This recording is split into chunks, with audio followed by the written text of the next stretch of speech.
ভাইজান আপনার হাতের এই যে ব্যাগটাতে আমি দেখতে পাচ্ছি নুনাছড়া সরকারি প্রাথমিক বিদ্যালয়, এটা কারণ কি? এটা হচ্ছে মানে একটা স্কুলের জন্য তারা নিচে কাস্টমাইজ করে আপনার নিচে কাছে স্কুল। অর্ডার দিছে? জি, আমার কাছ থেকে নিচে অনেকগুলোই নিচে, আমি একটা করে স্যাম্পল রেখে দিছি। জি জি। পরবর্তীতে যারা আসে তাদের দেখাইলে একটা আস্থা পায় যে না আমি এই কাজ করছি। হ্যাঁ, আর এটা হচ্ছে আপনি দেখতে পাচ্ছেন এখানে গণপ্রজাতন্ত্রী বাংলাদেশ সরকার কৃষি সম্প্রসারণ অধিদপ্তর হর্টিকালচার সেন্টারে আমরা পাঠিয়েছি এই ব্যাগটি। এরকম আরো অনেক ব্যাগ আমাদের কাছ থেকে তারা তারা এটা বানিয়ে নিয়েছে। অর্ডার দিছে? হ্যাঁ, তারা আমার মডেলটাই তারা চুজ করছে, আমি এদিকে তাদের ব্র্যান্ডিং করে দিছি। আচ্ছা, বাংলাদেশে তো কয়েক লক্ষ সরকারি প্রাথমিক জি। বিদ্যালয় আছে, জি। এক একটা বিদ্যালয়ে অনেক ছাত্রছাত্রী থাকে, সেক্ষেত্রে টিচাররা যদি এটা অর্ডার দেয় আপনারা তো বানিয়ে দিতে পারবেন? হ্যাঁ, এটা তো আমাদের প্রোডাক্টই। ওনারা যদি বলে আমার এটা ছোট করে দেন, এটা এই সেম মডেলটা এক সাইজ ছোট করে দেন, আমি ছোট করে দিতে পারবো। তাদের স্কুলের নাম বসায় এখানে নিতে পারবে, কলেজের নাম বসায় নিতে পারবে, কোনো প্রবলেম নাই।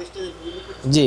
দর্শক বন্ধুরা, এই ব্যাগটা যেমন দেখছেন এখানে নিজস্ব সরকারি প্রাথমিক বিদ্যালয়ের নাম দিয়ে ব্র্যান্ডিং করে ব্যাগটা এক ভাই অর্ডার দিয়েছে, একটা স্কুলের টিচার।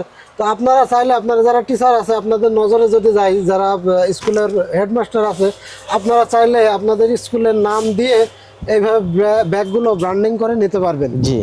হোয়াটসঅ্যাপে দেওয়া নাম্বারে ভাইয়ের সাথে কথা বলে আপনারা অর্ডার করতে পারবেন। জি।